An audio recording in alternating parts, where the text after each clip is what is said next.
Não sei se você já viu, mas vazou teoricamente os dois formatos possíveis de venda da SAF do Atlético e eu quero falar sobre isso. Eu coloco vazou entre aspas, porque saiu na Itatiaia e para mim é um caminho pelo qual os caras vão amaciando a carne, vão chegando como quem não quer nada antes de meter lá o documento completo com todos os detalhes. Então eles estão meio assim, vai aos pouquinhos, vai, né, colocando só a cabecinha, enfim.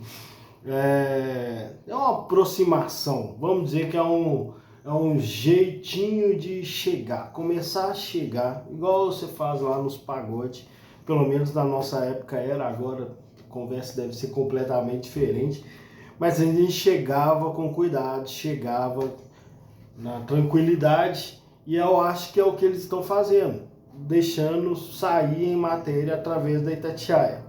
Mas antes de falar isso, eu queria reivindicar que eu tinha razão em três passações de pano que eu fiz com muita segurança, porque é a minha opinião. E aí rolou uma coisa lá com o Manchester City que me fez falar, tá vendo? Eu estava certo em defender isso, ou pelo menos dizer que as objeções da galera que está muito contra, que eu não gosto dos 4R, que não pode vender a SAF, essas reclamações deles não tinham muita razão. E aí eu só passar por esse assunto do City, que eu queria até falar mais disso, que é uma preocupação para um monte de time, um monte. E eu acho que é uma discussão que vai rolar no Brasil daqui a no mínimo 5 anos, porque ainda nem tem uma liga, né? Lá o problema é que tem uma liga e a liga tem um fair play. E o fair play existe, não é para ficar vigiando as contas dos sheik, dos bilionários que investem no futebol. O fair play é para não desequilibrar a liga, para manter o campeonato interessante, que é mais ou menos o que eu falo do Mineiro, que não tem competitividade, e o fair play é para isso. É porque o dinheiro dos caras é infinito, e aí eles definem, ó, vocês não podem chegar aqui, comprar um clube e meter dinheiro infinito nos clubes. E o que o City estava fazendo, assim, bem resumidão, tem um monte de gente falando sobre isso, e eu quero falar mais ou menos abordando essa discussão que estava aqui no Atlético. O que o City fazia? O City, ao invés de colocar tudo como aporte, porque tem limite, você não pode chegar e meter dinheiro à revelia nos clubes, eles faziam contratos de patrocínio exorbitantes, muito fora do padrão, que era uma maquiagem para meter dinheiro no clube. E aí a UEFA já havia, né, investigado isso, o City acabou não sendo punido porque o prazo não era hábil, mas na Premier League sim, então eles correm uma porrada de risco, foi mais de 100 ocorrências de infração das regras de fair play financeiro. E o que isso tem a ver com a discussão da SAF aqui no Atlético?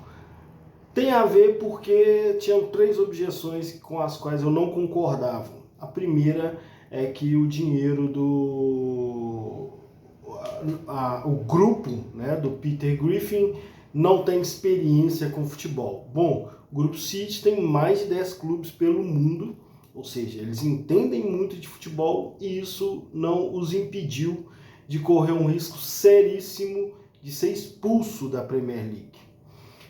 Segundo é que se isso ocorrer, se eles forem expulsos da Premier League, isso pode sobrar, é bem provável que sobre para o Bahia, por exemplo, para vários outros clubes pelo mundo, mas estamos aqui próximo do Bahia que acabou de ser comprado.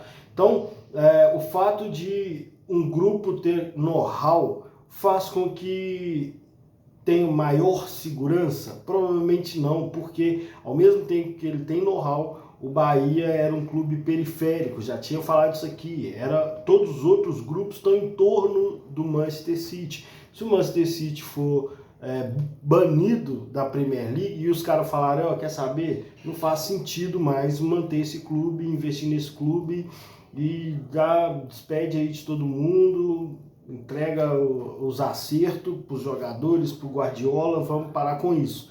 Provavelmente também não fará mais sentido os clubes periféricos. E como fica a situação do Bahia? Ou seja, preocupante, né?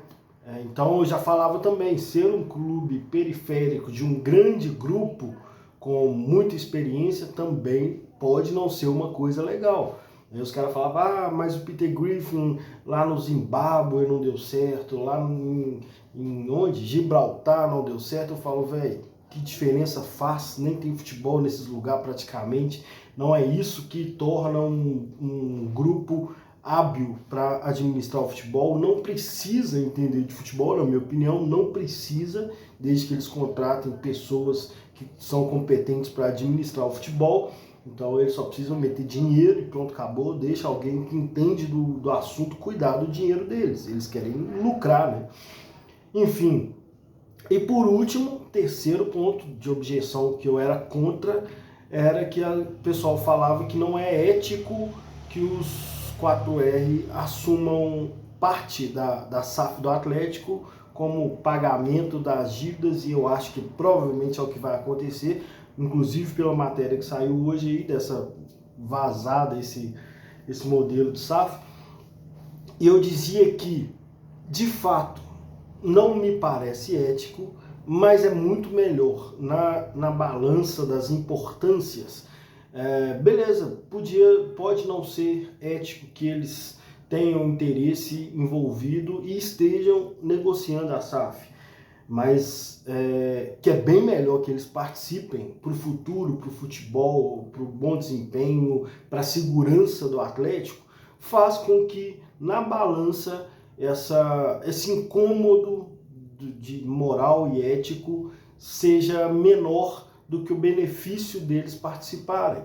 E isso é um fato, né? Porque chega um grupo com dinheiro do lado do Catar, mete uma grana violenta, coloca o seu clube como periférico, faz uma cagada gigantesca lá no clube principal deles, você passa a correr risco, talvez seu clube já vai para o mercado no primeiro ano de SAF, nem sabe se vai dar certo, se iria dar certo, se iria valorizar ou desvalorizar, enfim, ter os caras aqui faz com que esses riscos sejam bem menores, inclusive o risco de não manter o Atlético competitivo e só colocar o Atlético como um clube formador e revendedor para gerar simplesmente lucro. Então, essas três passações de pano aí, o caso do City já me fez considerar que eu tenho razão, estava certo, porque é um medo que eu não tenho. Talvez os caras do Vasco tenham esse medo, os caras do Botafogo tenham esse medo, os caras do Cruzeiro tenham menos, mas tenham.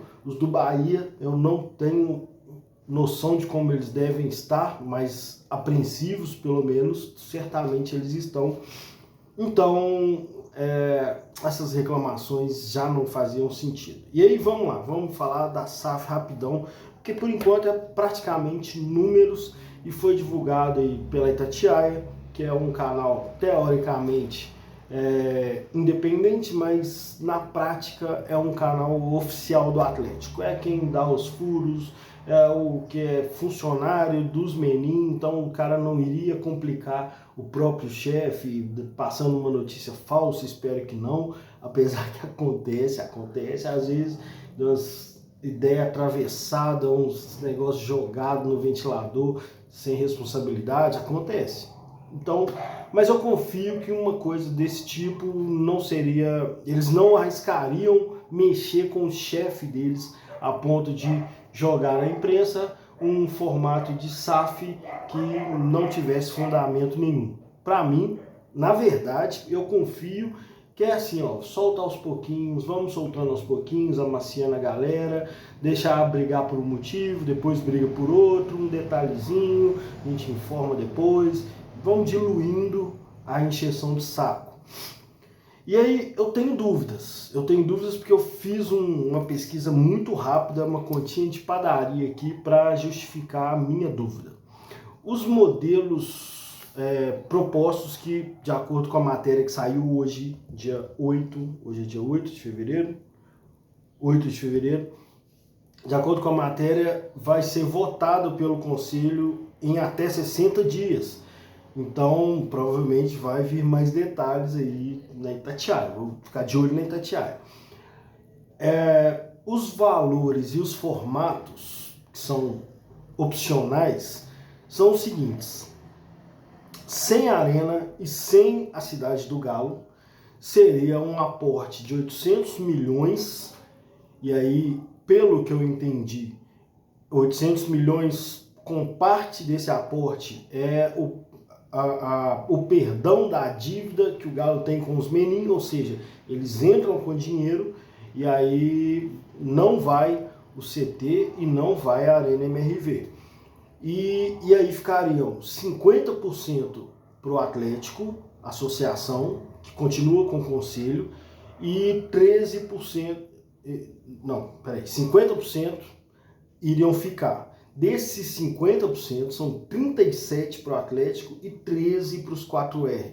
Que aí eu estou entendendo que eles estão considerando assim, pega o que o Atlético me deve e me dá 13% dessa metade aí que o investidor não está comprando, certo?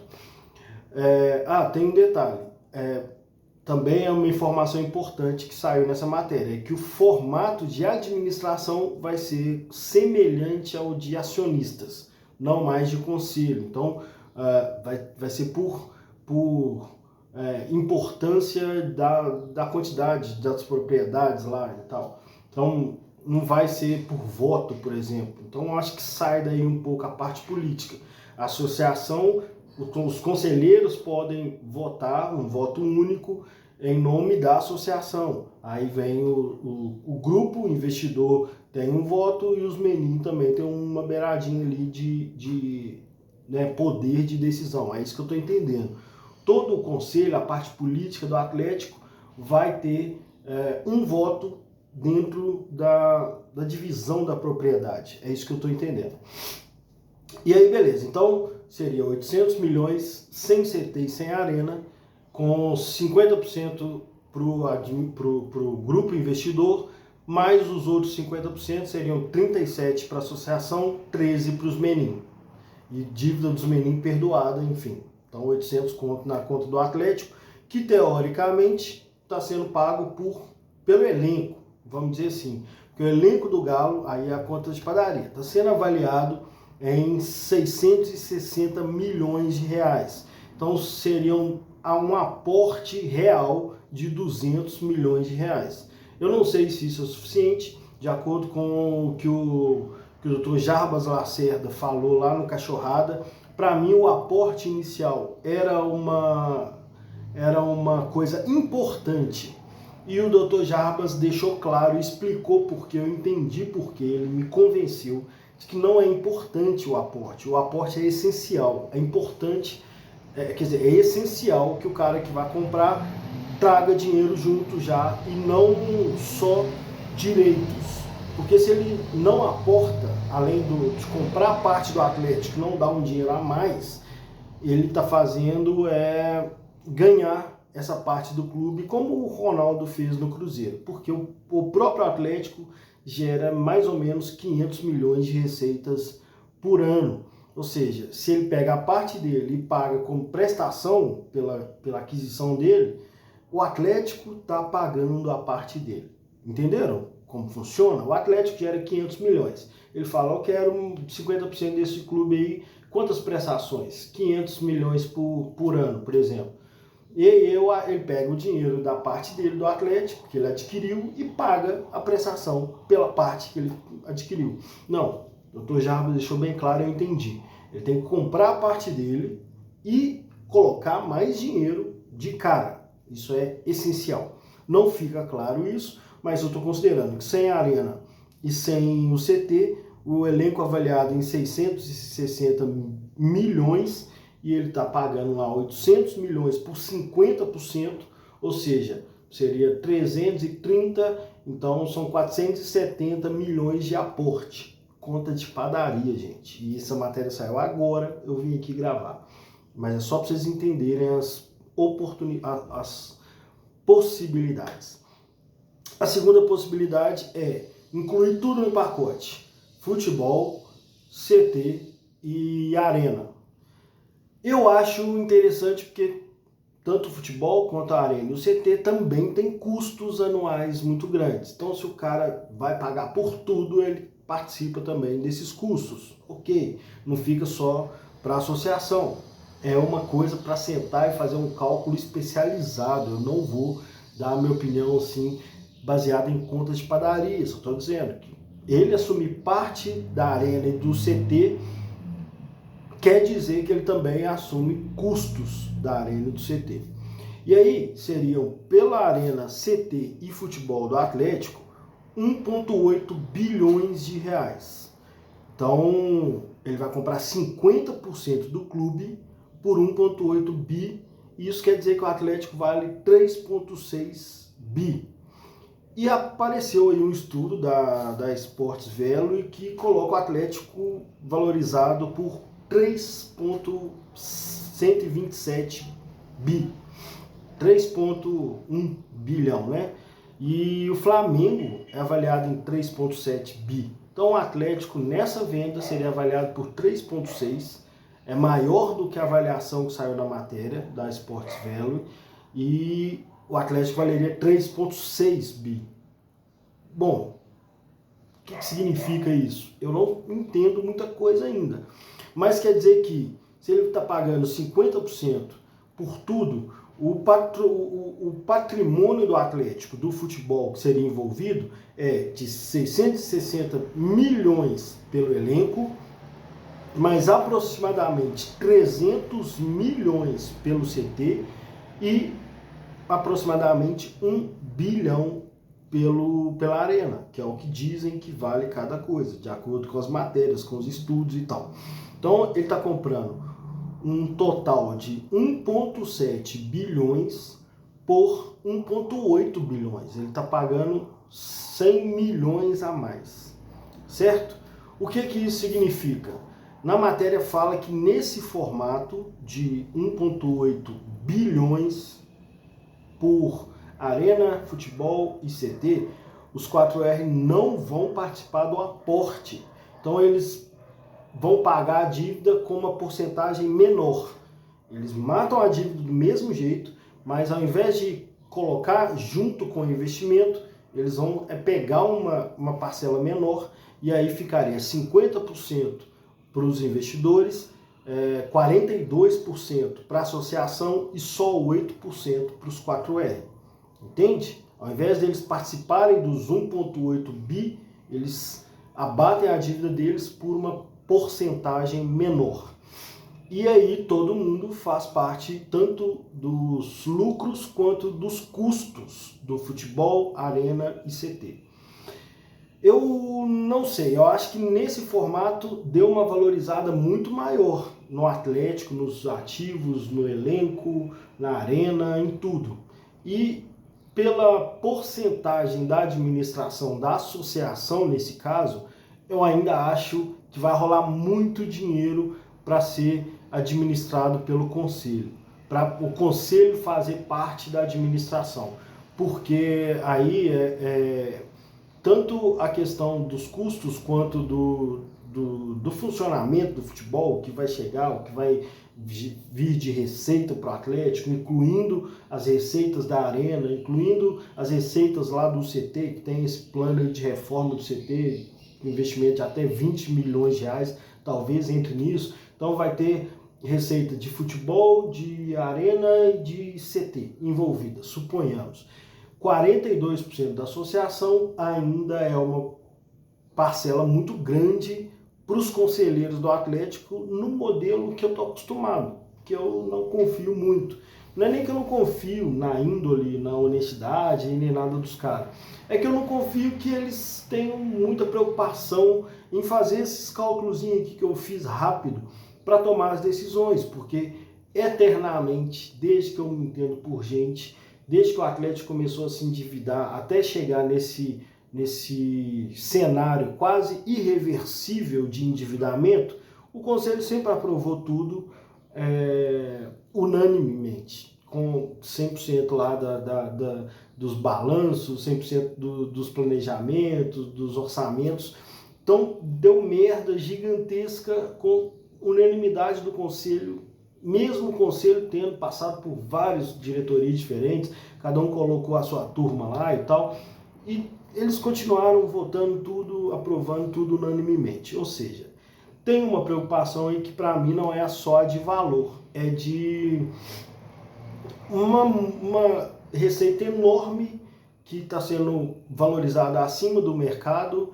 e que provavelmente pelos estudos vai gerar uma receita muito maior do que o que costuma gerar, de 500 milhões anuais, ainda com 42% na mão desse conselho.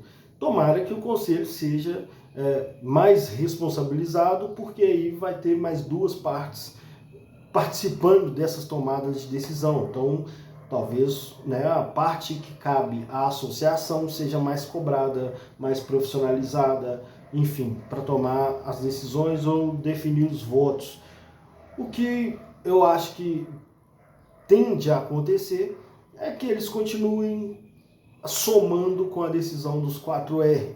Aí sim, aí eu acho uma boa. Aí coloca tudo junto com o CT, junto com a Arena, junto com o futebol, porque os 4R vão querer participar ganhando dinheiro. É lógico, eles estão teoricamente perdoando a dívida deles por parte dessa SAF. Ou seja, eles entendem que vão lucrar com a SAF no decorrer do período de propriedade deles. Então tomara que dê muito certo, porque sempre falo isso, se der certo para os investidores é porque está dando certo para o Atlético. E aí se esse conselho continuar por baixo do guarda-chuva dos 4R, como foi do Calil, do Sete Câmara, do Nepomuceno, de todo mundo, sempre foi. Então se continuar, quer dizer que vai ser 50% do poder de decisão dos investidores de fora, 50% de decisão dos 4R, porque o conselho vai sempre votar junto com eles. É isso que eu estou pensando. Dei uma analisada em valores, dei uma analisada no futuro, pensando pelo lado político, mas ainda eu acho que vai vir mais detalhes a conta-gotas, doses homeopáticas de vazamentos através da Itatiaia. Vamos esperar, mas eu acho que tá bom, eu acho que tá um caminho bom. Eu acho que essa parte de ser administrada por atleticanos, ser administrada no formato de conselho empresarial, né, oh meu Deus, como é que fala? De acionistas, né? Então todo mundo quer ganhar, eles vão pensar não na parte política, mas vão pensar na parte que vai dar mais lucro, e aí eu acho que eles vão ter mais responsabilidade. Eu acho que vai ser bom, eu acho que o formato tende a ser bom, esse grosso aí que foi apresentado me anima um pouco. Mas, bom, vou esperar, né? Acho que a Itatiaia vai vazar mais coisas por aí nos próximos 60 dias, de forma que dê tempo para, se der alguma merda, a gente vá na porta do CT, faça bagunça, dê nossa voz lá, faça nossa parte de interessadíssimos e, se for tudo bem, apoiar, torcer para dar certo, claro. Eu queria saber, vou procurar me informar melhor sobre essa parte aí que o Dr. Jarbas me convenceu de que é essencial. Quanto desses 800 milhões sem CT e sem Arena, ou 1,8 bi com CT e com Arena, é aporte, é dinheiro assim, ó, tô comprando minha parte e toma aí mais um tanto de investimento na SAF, no futebol, no CT, reforma, custo da Arena, enfim. Tem que separar, né? O que é só pagar pela parte dele e o que é investimento. Se tudo for pagar pela parte dele sem investimento, entra naquele caso lá que não é interessante, que o Dr. Jarbas explicou e tem razão. Ele vai pagar com o que a própria SAF gera para ele de lucro. Aí não justifica, é melhor ficar com a gente, ficar tudo para nós. Beleza? Vocês não somem não, um grande abraço.